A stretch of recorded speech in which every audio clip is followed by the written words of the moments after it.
السلام علیکم ورحمۃ اللہ۔ ان الحمد للہ نحمده ونستعینه ونستغفره ونعوذ باللہ من شرور انفسنا ومن سیئات اعمالنا من يهده الله فلا مضل له ومن يضلله فلا هادي له واشهد ان لا اله الا الله وحده لا شريك له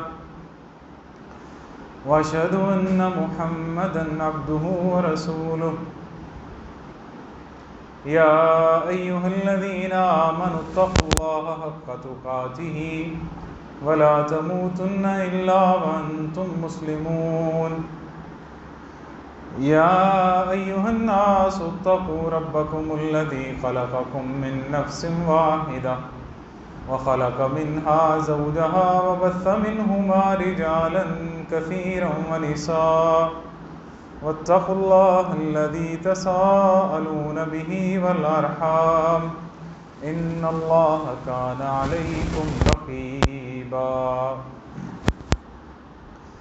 يا أيها الذين آمنوا اتقوا الله وقولوا قولا سديدا يصلح لكم أعمالكم ويغفر لكم ذنوبكم ومن يطع الله ورسوله فقد فاز فوزا عظيما أما بعد فإن خير الحديث كتاب الله وخير الهدي هدي محمد وشر الأمور محدثاتها وكل محدثة بدعة وكل بدعة ضلالة وكل ضلالة في النار۔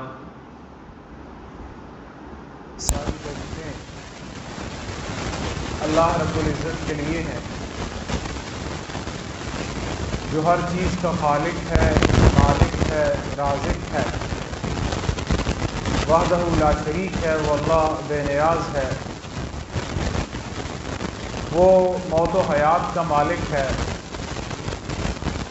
زندگی اور موت اسی کے ہاتھ میں ہے، جس نے انسان کو فقط امتحان کے لیے اور آزمائش کے لیے پیدا کیا ہے۔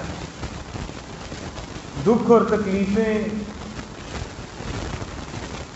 آسانیاں، پریشانیاں، خوشحالی، بدحالی، ساری اسی کی طرف سے اور اسی کے حکم سے ہے۔ اس کے حکم کے بغیر ایک پتا بھی، ایک ذرہ بھی حرکت نہیں کر سکتا۔ اور اللہ رب العزت جو ہے وہ اپنے بندوں پہ رحم کرنے والا ہے، اور اس کی رحمت جو ہے وہ اس کے غصے پہ غالب ہے۔ اور بے شمار درود و سلام سید الانبیاء، سید الاولین والآخرین، خاتم النبیین صلی اللہ علیہ وسلم کی ذات مطہرہ پر، کہ جنہوں نے ہر چیز میں ہماری رہنمائی فرمائی ہے۔ عید کے یہ 2 جمعوں سے قبل جو ہے وہ ہم نے خطبات کا جو سلسلہ شروع کیا تھا، قیامت سے پہلے ہونے والی چیزیں جن کے بارے میں رسول اللہ صلی اللہ علیہ وسلم نے پیشن گوئیاں فرمائی ہیں، اس میں آخر میں ہم نے یہ بات کی تھی کہ مسلمانوں کی آپس میں لڑائیاں جو ہیں، ایک بڑی لڑائی رسول اللہ صلی اللہ علیہ وسلم نے فرمائی جو قیامت کی نشانیوں میں سے، جو سیدنا علی رضی اللہ تعالیٰ عنہ اور سیدنا معاویہ رضی اللہ تعالیٰ عنہ کے گروہوں کے درمیان ہوئیں۔ پھر ان لڑائیوں کے بعد جنگ صفین کے بعد ایک ایسا فرقہ نکلا جو رسول اللہ صلی اللہ علیہ وسلم نے فرمایا کہ حین فرقت، ان لڑائیوں کے وقت جو ہے ایک فرقہ نکلے گا۔ صحیح بخاری میں، مسلم میں بڑی تفصیل سے یہ احادیث آتی ہیں۔ صحیح بخاری میں حدیث آتی ہے، علی رضی اللہ تعالیٰ عنہ اس کے راوی ہیں، آپ نے فرمایا سمعت رسول اللہ صلی اللہ علیہ وسلم، میں نے رسول اللہ صلی اللہ علیہ وسلم سے سنا کہ سیخرج قوم فی آخر الزمان، کہ آخری وقت میں ایک ایسی قوم نکلے گی۔ آخری وقت سے ایک تو مراد یہ ہے کہ قیامت کے وقت کے قریب، یہ سارا وقت قیامت کے قرب کا ہے۔ نبی اکرم صلی اللہ علیہ وسلم کی اپنی بعثت، آپ کی وفات بھی قیامت کے قریب کی ہے۔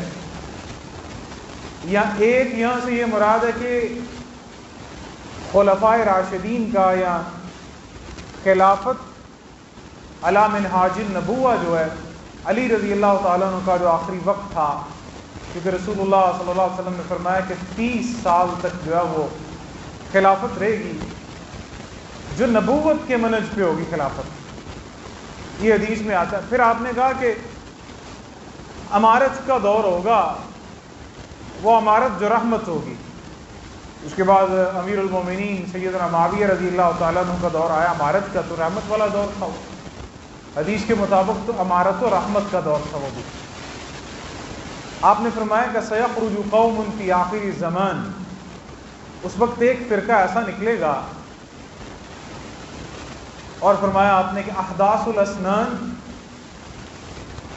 اور صفحاء الاحلام، ایسی جماعت نکلے گی احداث الاسنان جو کم عمروں والے لوگ ہوں گے، اور پھر فرمایا کہ صفحاء الاحلام اور کچی عقلوں والے لوگ ہوں گے، اممیچور لوگ جن کی عقل پختہ نہیں ہے، اور پھر یہ نکلتے رہیں گے جن کو ہم خارجی لوگ کہتے ہیں۔ آپ اکثر یہ ہمارے نیشنل میڈیا پہ بھی سنتے ہیں، DGISPR کی جو پریس کانفرنسز ہوتی ہیں یا جو خبریں آتی ہیں، آپ اس میں اکثر سنتے ہیں کہ فتنۃ الخوارج کے اتنے لوگ جو مارے گئے ہیں، سوات میں، وزیرستان میں، قبائلی علاقوں میں، جو TTP کے لوگ ہیں، تحریک طالبان پاکستان کے لوگ ہیں، یہ جن کو فتنۃ الخوارج کہا جاتا ہے۔ اور پچھلے دنوں آپ نے دیکھا انڈیا پاکستان کے ساتھ جنگ ہوئی، اس کے ساتھ ساتھ یہ بھی فتنۃ الخوارج کے ساتھ ساتھ ایک اور ٹرم نکالی گئی، فتنۃ الہندوستان، وہ لوگ جو بلوچستان کے اندر دہشت گردی کرتے ہیں۔ ہم میں سے بہت سارے لوگوں کو نہیں پتا کہ خارجی کیا ہوتے ہیں یا خوارج کیا ہوتے ہیں، یا ان کو خارجی کیوں کہا جاتا ہے۔ تو ہمارا وہ سلسلہ جو قیامت کی نشانیوں والا ہے، اس میں سے یہ نشانی بھی ہے کہ یہ خارجی لوگ جو ظاہر ہوں گے۔ خارجین کو کیوں کہا جاتا ہے؟ حافظ ابن حجر رحمہ اللہ، بڑے بڑے علماء، ابن تیمیہ رحمہ اللہ، یا باقی جتنے متقدمین اور متاخرین میں سے محدثین گزرے ہیں، خارجی اس وجہ سے کہا جاتا ہے کہ یہ مسلمانوں کی جماعت سے خارج ہو گئے، مسلمانوں کی جماعت سے نکل گئے، یا اس وجہ سے کہ یہ مسلمانوں کو اسلام سے خارج سمجھتے ہیں، کلمہ پڑھنے والے لوگوں پہ کفر کا فتویٰ لگا کے، کہ ان کو سمجھتے ہیں یہ کافر لوگ ہیں اور ان کا خون حلال ہے، ان کا قتل حلال ہے۔ ہمارے ہاں بھی جتنے خارجی ہیں آپ دیکھیں، وہ کیا سمجھتے ہیں کہ پاکستان کے جو سیکیورٹی ادارے ہیں ان کو قتل کرنا حلال ہے۔ باقاعدہ ان کے ویڈیو بیان بھی ایک دفعہ جاری ہوئے، انہوں نے کہا کہ پاکستان کے بینکوں کا جو مال ہے وہ بھی لوٹنا حلال ہے۔ پھر ماضی قریب میں آپ نے داعش کو دیکھا، آئیسس کو، داعش کو، جو عراق سے نکلی داعش، انہوں نے کیا کہا کہ مسلمانوں کو قتل کیا، اور انہوں نے کہا جی بیت المقدس کی فتح کا جو راستہ ہے وہ بھی حرمین کی فتح سے ہو کے گزرتا ہے۔ سعودی حکومت، کویتی حکومت، جتنے مسلمان ممالک ہیں، اور اس وقت جہاں سے وہ نکلے، اور آئیسس کا مطلب تو تھا کہ Islamic States of Iraq and Syria, داعش دولت الاسلامیہ فی العراق و شام، کہ ہم بڑی اسٹیٹ کی انہوں نے بنیاد رکھی عراق شام کو ملا کے۔ عقائد وہی تھے کہ یہ تمام جو مسلمان ہیں ان کا خون جو ہے وہ حلال ہے، ان کو قتل کرنا حلال ہے، اور آپ نے دیکھا، دنیا نے بھی دیکھا، جتنا انہوں نے اسلام کو بدنام کیا، جس طرح لوگوں کو زندہ جلایا، قتل کیا۔ شروع میں لوگ ان سے بڑے متاثر ہوئے، ان کے حلیے سے، ان کی داڑھیوں سے، ان کی ٹخنوں سے اوپر شلواروں سے، ان کے رفع الیدین سے، لیکن آہستہ آہستہ لوگوں کو پتہ چلا کہ ان کی جو سوچ ہے وہ وہی تکفیری اور خارجیت والی سوچ ہے۔ ہمارے ملک میں بہت سارے لوگ ایسے ہیں۔ تو خارجی لوگوں کا ایک تو عقیدہ، بہت سارے اہل السنہ کے ساتھ ان کے بہت سارے اختلاف ہیں، جن میں سے ایک بنیادی اختلاف یہ ہے کہ خارجی لوگ کیا کرتے تھے کہ کبیرہ گناہ کے مرتکب شخص کو سمجھتے تھے یہ کافر ہے اور ہمیشہ دوزخ میں رہے گا۔ یہ علی رضی اللہ تعالیٰ عنہ پہ انہوں نے کفر کا فتویٰ لگایا، اور پھر معاویہ رضی اللہ تعالیٰ عنہ پہ انہوں نے کفر کا فتویٰ لگایا۔ یہ ہم نے پہلے بھی بات کی تھی۔ جنگ صفین کے اختتام پہ سیدنا علی اور سیدنا معاویہ کے درمیان معاہدہ ہوا اور خط و کتابت ہوئی، اور ان میں سے یہ فرقہ نکلا، بعض روایات کے مطابق 8000 لوگ، بعض کے مطابق زیادہ لوگ تھے جو ان میں سے نکلے۔ انہوں نے کہا کہ علی بھی کافر ہے اور معاویہ بھی کافر ہے، نعوذ باللہ۔ کس وجہ سے؟ انہوں نے کہا کہ علی نے ایک حاکم مقرر کیا ہے، ابو موسیٰ عشری رضی اللہ تعالیٰ عنہ، اور سیدنا معاویہ نے ایک حاکم مقرر کیا ہے فیصلہ کرنے والا، عمر بن عاص۔ تو فیصلہ کرنے والی ذات تو اللہ کی ہے، یہ فتویٰ لگایا، یہ کون ہوتے ہیں اللہ کے علاوہ کسی کو فیصلہ کرنے والا، مقرر کرنے والے؟ لہٰذا انہوں نے اللہ کی ذات کے ساتھ شرک کیا، دونوں کافر ہو گئے۔ قرآن مجید کی آیت پیش کی انہوں نے، کہتے ہیں من لم یحکم بما انزل اللہ فاولئک هم الکافرون، جو لوگ اللہ کی نازل کردہ وحی کے مطابق فیصلہ نہیں کرتے وہ لوگ کافر ہیں۔ آج بھی دنیا میں جہاں جہاں بھی یہ فتنۃ الخوارج پایا جاتا ہے، ان سب کے دلائل یہی ہیں۔ وہ کہتے ہیں من لم یحکم بما انزل اللہ فاولئک هم الکافرون، کیونکہ یہ ہماری حکومتیں ہیں، یہ تو اللہ کے احکامات کو نافذ نہیں کر رہی، تو یہ کافر ہوگی، یہ گناہ گار ہیں۔ حالانکہ ان آیات کی تفسیر اور تشریح تو صحابہ کرام جانتے تھے ان آیات سے کیا مراد ہے۔ کیا کوئی انسان اللہ کے علاوہ، اللہ کسی کو اختیار دیتا ہے، وہ فیصلہ کر سکتا ہے یا نہیں کر سکتا؟ اس بنا پہ انہوں نے فتویٰ لگایا۔ تو ہمارا جو موضوع سے متعلق ہے، رسول اللہ صلی اللہ علیہ وسلم نے فرمایا کہ ایسے لوگ آخری زمانے میں نکلیں گے۔ پھر ایک حدیث میں آپ نے فرمایا کہ لا یزالون یخرجون، یہ نکلتے رہیں گے لوگ، حتی یخرج آخرهم مع المسیح الدجال، یہاں تک کہ ان میں سے جو آخری گروہ ہوگا وہ مسیح دجال کے ساتھ نکلے گا۔ دجال کے ساتھ بھی وہ لوگ ہوں گے جو ظاہراً اپنے آپ کو مسلمان کہنے والے ہوں گے، لیکن نکلیں گے دجال کے خلاف، مسلمانوں کے خلاف لڑنے کے لیے۔ ان کی ابتدا کب سے ہوئی؟ ابتدا ان کی رسول اللہ صلی اللہ علیہ وسلم کے زمانے سے ہی ہوگی۔ آپ دیکھیں کہ نبی کریم صلی اللہ علیہ وسلم یمن سے مال غنیمت آیا، اور آپ نے جیرانہ ایک مقام تھا، وہاں پہ آپ نے وہ مال تقسیم کیا۔ ایک بندہ آیا، اس کا نام تھا ذوالخویسرہ۔ احادیث میں اس کا حلیہ آتا ہے کہ اس کی آنکھیں دنسی ہوئی تھیں، اس کے گال پھولے ہوئے تھے، داڑھی اس کی گنی تھی، سر اس کا گنجا تھا، اور اپنے تہبند کو اپنے کپڑوں کو جو ہے وہ اپنے پاؤں سے، ٹخنوں سے، شلوار کو اوپر کرتے ہوئے آ کے کہنے لگا اے دل یا محمد، کہتے محمد انصاف کرو۔ رسول اللہ صلی اللہ علیہ وسلم نے فرمایا کہ تو تباہ و برباد ہو جائے، اگر اس دنیا پہ میں انصاف کرنے والا نہیں ہوں تو پھر کون انصاف کرنے والا ہے؟ فرمایا کیا مجھ سے بڑھ کے بھی امانت دار کو بندہ ہے؟ میں تو اللہ کی طرف سے نازل ہونے والی وحی کا بھی امین ہوں، اس کا بھی امانت دار ہوں۔ تو عمر رضی اللہ تعالیٰ نے کہا کہ اللہ کے رسول مجھے حکم دے میں اس کی گردن اتار دوں۔ آپ نے کہا اس کو چھوڑ دو، آپ نے کہا اس کو چھوڑ دو۔ آپ نے کہا اس کی نسل میں سے کچھ ایسے لوگ آئیں گے یمرقون من الدین کما یمرق السہم مروق الرمیہ، اس کے نسل میں سے کچھ ایسے لوگ آئیں گے جو دین میں سے اس طرح نکل جائیں گے جس طرح تیر اپنے شکار میں سے نکل جاتا ہے۔ اتنی رفتار کے ساتھ تیر نکلتا ہے شکار کے اندر سے کہ آپ نے فرمایا، آپ نے اس کی وضاحت فرمائی، بعض روایات میں آتی ہے، کہتے ہیں آپ اس تیر کو دیکھتے ہیں تو اس تیر کا جو اگلا حصہ ہوتا ہے نوک والا یا اس کا پچھلا حصہ، آپ کو اس کے اوپر کوئی خون یا اس کی کوئی نشانی نظر نہیں آتی، یہ دین میں سے اس طرح نکل جائیں گے۔ اور رسول اللہ صلی اللہ علیہ وسلم نے فرمایا، سیدنا علی کی روایت میں آپ نے کہا کہ ایسے لوگ ہوں گے جو آخری زمانے میں آئیں گے، احداث الاسنان صفحاء الاحلام، کم عمروں والے، کچی عقلوں والے، اور آپ نے فرمایا کہ تحقرون صلاتکم مع صلاتہم، تم اپنی نمازوں کو ان کی نمازوں کے سامنے حقیر سمجھو گے، وصیامکم مع صیامہم، اور اپنے روزوں کو ان کے روزوں کے سامنے حقیر سمجھو گے۔ اتنے عبادت گزار آپ کو ظاہری طور پہ نظر آئیں گے خشوع خضوع کے ساتھ عبادت کرتے ہوئے، وَأَعْمَالَكُمْ مَعَ أَعْمَالِهِمْ، اور اپنے عملوں کو ان کے عملوں کے سامنے تم حقیر سمجھو گے۔ لیکن کیا ہوگا؟ يَمْرُقُونَ مِنَ الدِّينِ كَمَا يَمْرُقُ السَّهْمُ مِنَ الرَّمِيَّةِ، دین میں سے اس طرح نکل جائیں گے جس طرح جو ہے وہ تیر شکار میں سے گزر جاتا ہے۔ تو سب سے پہلے ان کا آغاز دیکھیں آپ رسول اللہ صلی اللہ علیہ وسلم کے دور میں، اور پھر علی رضی اللہ تعالیٰ عنہ کے دور میں، اور پھر ایسا نہیں کہ یہ بعد میں نہیں نکلیں گے، ہمیشہ نکلتے رہیں گے۔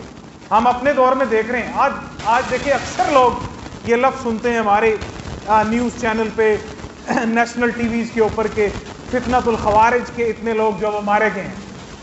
فتنۃ الخوارج کیا ہے؟ وہ یہی لوگ ہیں جو مسلمانوں کی تکفیر کرتے ہیں اور مسلمانوں کو قتل کرتے ہیں، اس بنا کے اوپر کہ جو مسلمان کبیرہ گناہوں کے مرتکب ہیں ان مسلمانوں کو قتل کرتے ہیں۔ اب وہ جو روایت آتی ہے وہ بندہ جس میں نشانیاں بیان کی گئیں، یہ اس بندے کی نشانیاں ہیں کہ وہ سر سے گنجا تھا اور اس کی آنکھیں دنسی ہوئی تھیں، اس کے گال پھولے ہوئے تھے، داڑھی گنی تھی، اور اس کا کپڑا تہ بند اس نے اوپر اٹھایا ہوا تھا۔ اس کا یہ مطلب نہیں کہ سارے خارجیوں کی یہ نشانی ہے۔ اب کوئی انسان جو سر سے گنجا ہو یا داڑھی گنی ہو، ہم اس میں یہ فتویٰ نہیں لگا دیں کہ یہ خارجی ہو گیا۔ یہ تو اس حدیث میں نشانیاں اس بندے کی آئی ہیں۔ اب ہم میں سے کم علم لوگ، کج فہم لوگ جن کو دین کا علم نہیں ہوتا، وہ خواہ مخواہ ایسے لوگوں کے اوپر وہ جی ان کی شلواریں ٹخنوں سے اوپر ہوتی ہیں، یہ تو خارجیوں میں سے ہیں۔ حالانکہ میرے بھائی شلواریں ٹخنوں سے اوپر رکھنے کا تو رسول اللہ صلی اللہ علیہ وسلم نے حکم دیا۔ نبی کریم صلی اللہ علیہ وسلم نے فرمایا کہ ثلاثۃ لا یکلمہم اللہ ولا یزکیہم، تین بندے ایسے ہیں، صحیح مسلم میں روایت آتی ہے کہ اللہ تبارک و تعالیٰ ان سے کلام نہیں کرے گا اور اللہ ان کو گناہوں سے پاک نہیں کرے گا، ان کے لیے دردناک عذاب ہے۔ المسبل والمنان، آپ نے فرمایا کہ ایک وہ بندہ جو اپنا تہ بند جو ہے اپنی شلوار ٹخنوں سے نیچے لٹکانے والا ہے، والمنان، اور ایک وہ بندہ جو احسان کر کے جتلانے والا ہے، اور ایک وہ بندہ والمنفق سلعتہ بالحلف الکاذب، تیسرا وہ بندہ جو جھوٹی قسمیں کھا کے اپنا سودا بیچنے والا ہے۔ یہ تینوں لوگ، یہ اس خاص بندے کی نشانیاں تھیں۔ ہاں کچھ نشانیاں ایسی ہیں جو ان سارے لوگوں میں پائی جائیں گی، رسول اللہ صلی اللہ علیہ وسلم نے بیان فرمائی، صحابہ کرام نے ان نشانیوں کی وجہ سے ان کو پہچانا بھی، پھر سیدنا علی رضی اللہ تعالیٰ نے ان لوگوں سے لڑائی کی، قتال کیا، بلکہ نبی اکرم صلی اللہ علیہ وسلم نے خود اس بات کی خواہش کی۔ آپ نے فرمایا لو ادرکتہم، اگر میں ان لوگوں کو پالوں، لأقتلنہم قتل عاد، تو میں ان کو عاد کی طرح، قوم عاد کی طرح ان کو قتل کر دوں گا۔ اور پھر رسول اللہ صلی اللہ علیہ وسلم نے فرمایا کہ جو بندہ ان کو قتل کرے گا، جس کو وہ قتل کریں گے وہ سب سے بہترین شہداء ہوں گے۔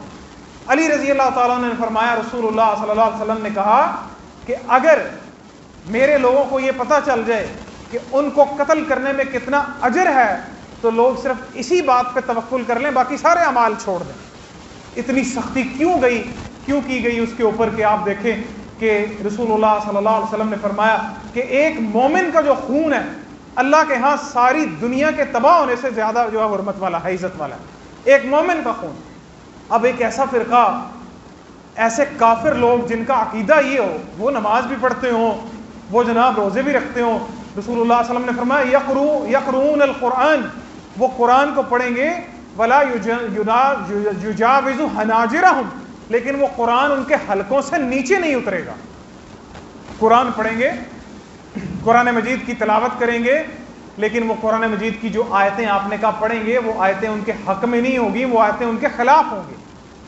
آپ نے فرمایا قرآن مجید کی قرات کریں گے، لیکن لا یجاوز حناجرہم، ان کی باتیں ان کے حلقوں سے نیچے نہیں اتریں گی۔ آپ نے کہا یہ وہ لوگ ہیں جو مخلوق کے بدترین لوگ ہیں. فرمایا اگر مجھے وہ لوگ مل جائیں تو میں ان کو عاد کی طرح قتل کروں گا, عاد کی طرح, جس طرح قوم عاد کو اللہ نے قتل کیا آندھی کے ذریعے, طوفان کے ذریعے. اور اللہ نے فرمایا وہ اس طرح پڑے ہوئے تھے جس طرح کھجور کے بڑے بڑے تنے پڑے ہوتے ہیں, اس طرح کہا کہ میں ان کو قتل کروں گا. پھر علی رضی اللہ تعالیٰ نے ان کو قتل کیا. ان کا موقف یہ تھا, کہتے تھے کہ علی کافر ہے, معاویہ بھی کافر ہے. عبداللہ بن عباس رضی اللہ تعالیٰ عنہ نے ان کے ساتھ مناظرہ کیا. عبداللہ بن عباس, ان کو خارجی بھی کہا جاتا تھا اور ان کو حروری بھی کہا جاتا تھا. حروری, حرورا ایک جگہ تھی کوفہ کے پاس عراق میں, کیونکہ رسول اللہ صلی اللہ علیہ وسلم نے مکہ اور مدینہ کے لوگ مشرق کا لفظ بولتے تھے عراق کے علاقوں طرف, اور عراق کا جو نجد کا علاقہ ہے اس کی طرف بھی آپ نے فرمایا تھا مشرق سے فتنے اٹھیں گے. تو کوفہ کے پاس حرورا جو جگہ تھی وہاں سے نکلے, اور ان کو حروریہ بھی کہا جاتا تھا, اور جو ہے وہ خارجیہ بھی ان کو جو کہا جاتا تھا. عبداللہ بن عباس رضی اللہ تعالیٰ نے سیدنا علی رضی اللہ تعالیٰ نے کو کہا کہ میں ان کے پاس جاتا ہوں ان سے بات چیت کرنے کے لیے. تو سیدنا علی نے کہا کہ مجھے ڈر ہے کہ وہ آپ کو قتل کر دیں گے. عبداللہ بن عباس رضی اللہ تعالیٰ, عبداللہ بن عباس کہتے ہیں مجھے امید ہے کہ ایسا نہیں کریں گے. عبداللہ بن عباس گئے اور وہ مسجد میں تھے لوگ, کیلولے کے وقت, دوپہر کے وقت. عبداللہ بن عباس نے جا کے ان کو السلام علیکم کہا, انہوں نے جواب نہیں دیا, کیونکہ عبداللہ بن عباس کو تو کافر سمجھتے تھے. آگے سے کہتے ہیں مرحباً, ان کو کہا کہ خوش آمدید, کیا لینے کے لیے آئے ہو. عبداللہ بن عباس بڑا خوبصورت جوڑا پہن کے, یمنی جوڑا کرتا پہن کے, کہتے میں گیا. سب سے پہلے انہوں نے ذاتی طور پہ جو مجھ پہ اعتراض کیا, کہتے تم نے اتنے قیمتی کپڑے کیوں پہنے ہوئے ہیں. آپ دیکھیں جتنے باطل فرقے ہوتے ہیں بحثوں میں, مناظروں میں, وہ اصل مدعے کی بجائے انسان کی ذاتیات کے اوپر حملے کرتے ہیں, انسان کی ذات کے اوپر. تو عبداللہ بن عباس کہتے ہیں میں نے قرآن مجید کی آیت پڑھی کہ من حرم زینت اللہ التی اخرج لعبادہ, کہ کس نے اس زینت اور خوبصورتی کو حرام کیا ہے جو اللہ نے اپنے بندوں کے لیے نکالی ہے. اچھے کپڑے پہننا, اچھا جوتا پہننا. کہتے یہ بات سن کے وہ خاموش ہو گئے. پھر کہتے ہیں کہ عبداللہ بن عباس کہتے ہیں کہ مجھے بتاؤ کہ رسول اللہ صلی اللہ علیہ وسلم کے بھائی اور سب سے پہلے ایمان لانے والے مطلب سیدنا علی سے آپ کا جھگڑا کیا, آپ کا مسئلہ کیا ہے. وہ کہنے لگے 3 اعتراض ہیں ہمیں علی کے اوپر, 3 اعتراض ہیں. کہتے پہلی بات تو علی کے اوپر ہماری یہ ہے کہ اللہ فیصلہ کرنے والا ہے, علی نے اپنی طرف سے فیصلہ کرنے والا بندہ کیوں مقرر کیا.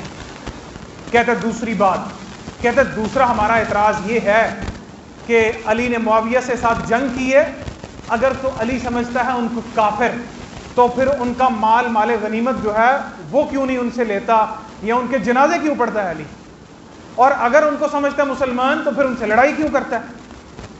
کہنے لگے علی نے معاویہ کے گروہ سے لڑائی کی ہے, 2 ہی باتیں ہیں, یا تو وہ معاویہ شامیوں کے گروہ کو مسلمان سمجھتا ہے علی, یا ان کو کافر سمجھتا ہے. اگر مسلمان سمجھتا ہے تو لڑائی کیوں کرتا ہے, اگر کافر سمجھتا ہے تو ان کی عورتوں کو لونڈیاں کیوں نہیں بناتا, مال غنیمت کیوں نہیں لیتا, ان کے جنازے کیوں پڑھتا ہے. ہاں تیسری بات, پھر تیسری بات جو انہوں نے ایک اور بات کہی, جو تیسری بات میرے ذہن میں جو نکل گئی, تو کہتے دو باتیں یہ ہیں. اور پھر پہلی بات جو سیدنا عبداللہ بن عباس کہتے ہیں پہلی جو آپ کی بات ہے وہ یہ ہے کہ علی نے جو ہے وہ حاکم کیوں مقرر کیے. کہتے ہیں قرآن مجید میں اللہ نے فرمایا کہ اگر تم میاں بیوی کے درمیان جھگڑے سے ڈرو فَبْعَثُوا حَكَمًا مِّنْ أَهْلِهِ وَحَكَمًا مِّنْ أَهْلِهَا, کہ ایک حکم فیصلہ کرنے والا تم وہ مرد کی طرف سے جو ہے وہ مقرر کرو, اور ایک حکم جو ہے وہ عورت کی طرف سے مقرر کرو. سیدنا علی رضی اللہ تعالیٰ عنہ کہتے ہیں پھر اللہ نے قرآن مجید میں فرمایا کہ حرمت جو ہے احرام کی حالت میں تم شکار مت کرو. اگر کوئی انسان شکار کرے گا تو 2 عادل بندے اس کا فیصلہ کریں گے, اس کے اوپر جو دن پڑے گا 2 عادل بندے. تو کہتے ہیں مجھے بتاؤ, عبداللہ بن عباس نے کہا کہ یہ بات بتاؤ کہ امت کی لڑائی اور امت کے قتل و غارت کا مسئلہ یہ ایک میاں بیوی کے مسئلے سے بڑا مسئلہ ہے, اگر اس میں فیصلہ کرنے والا مقرر کیا جا سکتا ہے تو اس میں فیصلہ کرنے والا کیوں مقرر نہیں کیا جا سکتا. عبداللہ بن عباس کہتے ہیں میں نے ان کو بتایا کہ آپ کا یہ اعتراض رفع ہو گیا. کہنے لگے ہاں ہمارا یہ اعتراض جو وہ رفع ہو گیا. پھر کہتے ہیں دوسری بات, دوسرا اعتراض انہوں نے کیا تھا کہ علی اگر ان کو مسلمان سمجھتا ہے تو پھر ان کی عورتوں کو لونڈیاں کیوں نہیں بناتا؟ عبداللہ بن عباس کہتے ہیں یہ بتاؤ، اللہ نے قرآن مجید میں فرمایا کہ النبی اولی بالمؤمنین من انفسہم وازواجہ امہاتہم، کہتے ہیں کہ جو نبی ہیں وہ مومنوں کو ان کی جانوں سے بھی زیادہ عزیز ہیں، اور نبی کی بیویاں مومنوں کی مائیں ہیں۔ مجھے بتاؤ کیا تم اس بات کو پسند کرتے ہو کہ عائشہ کو علی جو لونڈی بنا کے لے کے آئے؟ کہتے اگر تم اس بات کو پسند نہیں کرتے، اگر تم سمجھتے ہو کہ عائشہ مسلمان نہیں ہے تو پھر تم کافر ہو۔ اگر تم سمجھتے ہو کہ ہاں واقعی عائشہ کو لونڈی بنا کے لایا جائے تو پھر بھی تم ایمان سے نکل گئے، اور اگر تم یہ سمجھتے ہو کہ عائشہ مومنوں کی ماں ہی نہیں ہے تو پھر بھی تم نے قرآن کی آیت کا انکار کر دیا۔ عائشہ تو معاویہ کے گھروں میں شامل ہے۔ تو آپ نے فرمایا کہ کیا تمہارا یہ اعتراض بھی رفع ہو گیا؟ وہ کہنے لگے ہاں ہمارا یہ اعتراض بھی رفع ہو گیا۔ تیسری بات انہوں نے کی تو تیسری بات کا بھی انہوں نے جواب دیا۔ عبداللہ بن عباس نے تینوں اعتراض رفع ہو گئے، تو ان میں سے کافی سارے لوگ کہتے ہیں کہ تقریباً 4000 بندہ تائب ہو گیا جو توبہ کر کے واپس آ گیا، 4000 بندہ۔ تو رسول اللہ صلی اللہ علیہ وسلم نے یہ ساری نشانیاں ان کی بیان فرمائی ہیں۔ ان میں سے چند نشانیاں آپ دیکھیں۔ ایک تو نبی کریم صلی اللہ علیہ وسلم نے فرمایا کہ تم اپنی نمازوں کو ان کی نمازوں کے سامنے حقیر سمجھو گے، اپنے روزوں کو ان کے روزوں کے سامنے حقیر سمجھو گے، لیکن یہ ساری چیزیں ان کے حلق سے نیچے نہیں اتریں گی۔ یہ ساری چیزیں ان کی بات میں اور ان کے دل میں فرق ہوگا، کیونکہ خارجی لوگ جتنے بھی ہیں وہ اپنے آپ کو متکبر اور غرور سمجھتے ہیں، مغرور۔ وہ کہتے ہیں ہمارے اعمال جیسے اعمال کسی کے نہیں ہیں، باقی سارے کافر ہیں۔ یہ ان کی سائیکی ہے، ایک نفسیات ہے اس کے پیچھے کہ ہمارے اعمال افضل ہیں۔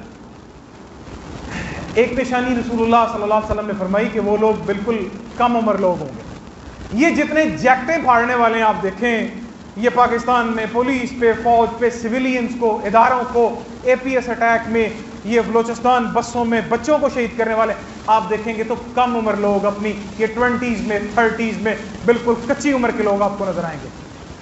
تھوڑے بہت ان کے ہاں بڑے لوگ بھی ہو سکتے ہیں، لیکن جنرل جو بات ہے وہ اکثریت کی بات ہے، وہ کم عمر لوگ ہوں گے۔ رسول اللہ صلی اللہ علیہ وسلم نے فرمایا کم عمر لوگ، جذباتی لوگ جن کو ڈی ٹریک کیا جا سکتا ہے، بڑے خوبصورت نعروں پہ اسلام، خلافت، جمہوریت کے خلاف، دین کا نفاذ نہیں ہے، نکلو ان کے خلاف جہاد کے لیے۔ وہ کہتے ہیں یہود و نصارہ سے بعد میں لڑیں گے، پہلے مسلمانوں سے ہم لڑیں گے۔ پھر رسول اللہ صلی اللہ علیہ وسلم نے فرمایا، آپ نے ایک نشانی فرمائی، آپ نے فرمایا کہ یقتلون اہل الاسلام ویدعون اہل الاوثان، کہ وہ لوگ کیا کریں گے؟ اہل اسلام سے لڑیں گے، اہل اوثان بت پرست کافروں کو چھوڑ دیں گے۔ داعش نے کبھی بھی اسرائیل کے خلاف جہاد نہیں کیا، شام کے اندر بیٹھے ہوئے کبھی اعلان نہیں کیا۔ اب جہاد کرنا چاہتے ہیں تو سب سے پہلے تو بنتا ہے کافروں سے، امریکہ و اسرائیل سے۔ اب ہمارے ہاں جتنے بھی یہ خارجی ہیں، جتنے انڈیا کے خلاف تو جہاد نہیں کرتے، یہ کہتے ہیں جہاد کس کے خلاف کریں گے؟ پاکستانیوں کے خلاف۔ پاکستانی علماء کی ٹارگٹ کلنگ، اور وہ جو سیکیورٹی فورسز ہیں ان کی ٹارگٹ کلنگ، پولیس کی، افواج کی، ان کے یہ اسکولوں کی اور بچوں کی اور مارکیٹوں پہ جس طرح حملے کرتے ہیں، اس کے پیچھے نفسیات ہی ہے۔ تو یہ نشانی تو ہمیشہ پائی جائے گی۔ رسول اللہ صلی اللہ علیہ وسلم نے فرمایا کہ یقتلون اہل الاسلام، وہ اہل اسلام سے لڑائی کریں گے، ویدعون اہل الاوثان، اور اہل اوثان کو چھوڑ دیں گے۔ علی رضی اللہ تعالیٰ نے بھی جنگ کی۔ نبی کریم صلی اللہ علیہ وسلم نے فرمایا کہ جو ان خارجیوں کو قتل کرے گا وہ سب سے زیادہ حق پہ ہوگا۔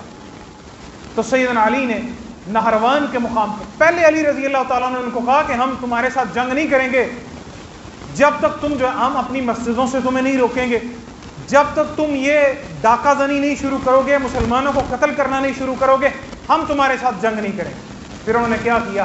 عبداللہ بن خباب بن ارت ان کو شہید کیا، ان کی بیوی کو شہید کیا، ان کی بیوی جو حاملہ تھی ان کے پیٹ کو چاک کر دیا۔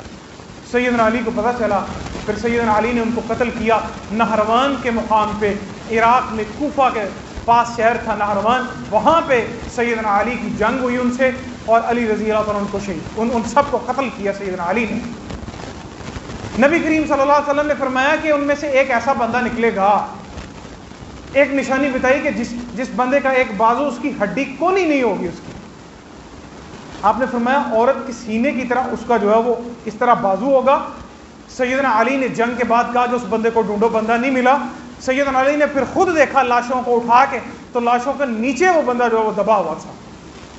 یہ ساری نشانیاں ان لوگوں کی ہیں جو کبیرہ گناہوں کے مرتکب لوگوں کو کافر سمجھتے ہیں اور ان کے خون کو حلال سمجھتے ہیں، ان کی تکفیر کرتے ہیں کہ یہ کافر ہیں. رسول اللہ صلی اللہ علیہ وسلم نے فرمایا کہ یہ وہ لوگ ہوں گے، یہ جہنم کے کتے ہیں. آپ نے کہا کلاب النار، یا آپ نے فرمایا کلاب اہل النار، جہنمیوں کے کتے ہیں یہ. آپ نے فرمایا اگر میں ان کو پالوں گا تو ان کو عاد و سمود کی طرح قتل کروں گا. آپ نے فرمایا اللہ نے فَإِنَّ فِي قَتْلِهِمْ أَجْرًا عَظِيمًا، صحیح بخاری میں حدیث آتی ہے، آپ نے فرمایا ان کے قتل میں اللہ نے بڑا اجر رکھا. تو آپ دیکھیں ہمارے موضوع کے مطابق تو بات اس میں ایک تو یہ ہے کہ یہ قیامت کی نشانیوں میں سے کہ قیامت تک ایسے لوگ نکلیں گے. رسول اللہ صلی اللہ علیہ وسلم نے فرمایا ان میں سے جو آخری لوگ ہوں گے وہ مسیح دجال کے ساتھ نکلیں گے. مسیح کے ساتھ، دجال کے ساتھ نکلیں گے وہ لوگ، اور آخر تک یہ نکلتے رہیں گے گاہے بگاہے. اور پھر ایسے لوگ کیا کریں گے؟ آپ نے نشانیاں، کم عمر کے لوگ ہوں گے، کچی عقلوں کے لوگ ہوں گے، اور عبادات میں خشوع خضوع جو ہے. آپ یہاں سے ایک بات یہ بھی سمجھ آتی ہے کہ سب سے زیادہ رسول اللہ صلی اللہ علیہ وسلم کی عبادت کی نقل کرنے والے صحابہ کرام رضوان اللہ علیہم اجمعین. سب سے زیادہ نبی کریم صلی اللہ علیہ وسلم کی عبادت کی نقل کرنے والے صحابہ کرام تھے. تو صحابہ کرام کی عبادتوں سے بھی آگے گزر جائیں گے. آپ یہ دیکھیں اہل بدعت جو ہیں وہ ان کا کام کیا ہوتا ہے کہ رسول اللہ صلی اللہ علیہ وسلم سے بھی آگے گزرنے کی کوشش کرنا، نبی کریم صلی اللہ علیہ وسلم کی عبادت سے بھی آگے گزرنے کی کوشش کرنا، آپ کی نماز، روزے، زکوٰۃ، حج سے بھی آگے گزرنے کی کوشش کرنا. بدعت کا مطلب تو یہی ہوتا ہے. آپ کسی بدعتی انسان سے پوچھیں کہ کیا جو دین رسول اللہ صلی اللہ علیہ وسلم لے کے آئے تھے، کیا سارا دین، ساری چیزیں نبی کریم صلی اللہ علیہ وسلم نے بتائی ہیں یا نہیں بتائیں؟ اس کا جواب یہاں تو ہاں میں ہوگا یا نہ میں ہوگا. اگر تو وہ کہے گا ساری چیزیں بتائی ہیں تو اس کا مطلب پھر نئی چیزوں کی ضرورت نہیں ہے. اگر وہ کہے گا ساری چیزیں نہیں بتائیں تو پھر تو وہ سیدھا سیدھا ویسے ہی کافر ہو گیا. وہ سمجھتا ہے کہ رسول اللہ صلی اللہ علیہ وسلم نے پورا دین ہی نہیں بتایا، کہ رسول اللہ صلی اللہ علیہ وسلم نے خیانت کی ہے دین پہنچانے میں. اور آج میں کہتا ہوں کہ نہیں، عبادت، معاملات، یہ سارے نئے نئے کام جتنے بھی ہیں یہ بھی دین کا حصہ ہیں. تو آپ نے یہ نشانی جو ہے وہ آپ نے کہا قرآن کی تلاوت، نماز، روزہ، زکوٰۃ، حج، ظاہری طور کا خشوع خضوع، یہ سارا نظر آئے گا. گنی داڑیاں بڑی بھی نظر آئیں گی، سارا کچھ نظر آئے گا. پھر جو بڑی نشانی آپ نے بیان فرمایا کہ اہل اسلام کے ساتھ لڑائی کریں گے اور کافروں کو چھوڑ دیں گے. جہاں جہاں بھی خارجی لوگ جتنے بھی نکلیں، آپ اپنے ملک میں فتنۃ الخوارج دیکھ لیں، انڈیا کے ساتھ تو نہیں لڑتے. وہ جہاد کرنا ہے تو اسرائیل کے خلاف جا کے جہاد کریں، کشمیر میں جا کے جہاد کریں. وہ جہاد کہاں پہ ہوتا ہے سارا؟ وہ کبھی مون مارکیٹ میں ہوتا ہے، کبھی وہ اسکولوں کے بچوں پہ جو ہے وہ ان پہ حملے کیے جاتے ہیں، کبھی بیچارے وہ پولیس والے جو ہمارے بھائی ہیں ہم میں سے ہیں، وہ فوجی جو ہیں ان کو مارا جاتا ہے کبھی. کس بنیاد پہ کہتے ہیں یہاں پہ دین نافذ نہیں ہے، یہاں پہ دین نہیں؟ یہی بات وہ لوگ کہتے تھے، کہتے علی بھی دین سے نکل گیا، معاویہ بھی دین سے نکل گیا. تو اصل بات یہ ہے کہ حساس مسئلہ یہ ہے کہ کسی کے گناہوں کی وجہ سے اس کے اوپر کفر کا فتویٰ لگا کے اس کو قتل کر دینا، یہ سب سے زیادہ حساس مسئلہ ہے. یہ عام بندوں کا کام ہی نہیں ہے. ہمارے معاشرے میں ہم مطلق طور پہ کہتے ہیں فلاں فرقہ تو ہے مشرک ہے، فلاں فرقہ تو ہے کافر ہے، سارے کا سارا. یہ ہمارا کام نہیں ہے، یہ علماء کا کام ہے. یہ جو راسخ علماء ہیں ان کا کام ہے. مجموعی طور پہ ایک تکفیر ہوتی ہے تکفیر معین، ایک تکفیر ہوتی ہے تکفیر مطلق. تکفیر معین کا مطلب ہے خاص نام لے کے کہنا یہ فلاں بندے کافر ہے. ایک ہوتی، یہ کسی عام بندے کا کام نہیں ہے. نہ آپ یہ فتوے لگا سکتے ہیں یہ بندہ میرے مسلک کا نہیں، میرے فرقہ کا نہیں تو یہ کافر ہے. جنرلی آپ کہہ سکتے، جیسے ہمارے یہاں لوگ، بہت سارے لوگ شیعوں کو وہ تو ہی کافر ہیں. جی جناب یہ کون سی بات ہے؟ آپ کا کام فتوے لگانا نہیں. آپ یہ کہہ لیں بھائی جو قرآن مجید کو نہیں مانتا وہ کافر ہے، چاہے وہ سنی کیوں نہ ہو، وہ اہل حدیث ہی کیوں نہ ہو. جو قرآن کو نہیں مانے گا وہ کافر ہے. آپ اس طرح فتوے لگیں فلاں فرقے والے کافر ہیں، فلاں مشرک ہیں، فلاں بھی کافر ہیں. تو یہ میرے خیال سے دین کی کوئی خدمت نہیں ہے. یہ فرقہ واریت کی بات ہے. اہل سنہ والجماع کے عقیدے کا مسئلہ ہے. اہل سنہ والجماع کے یہ ہمارے عقیدے کا مسئلہ ہے یہ کہ جب کافروں کے ساتھ لڑائی ہو تو جو حق والے لوگ ہیں وہ ان کی ہمدردیاں اہل بدعت کے ساتھ ہوتی ہیں. اگر سیدھے جو براہ راست کافر ہیں ان کی اہل بدعت کے ساتھ لڑائی ہو.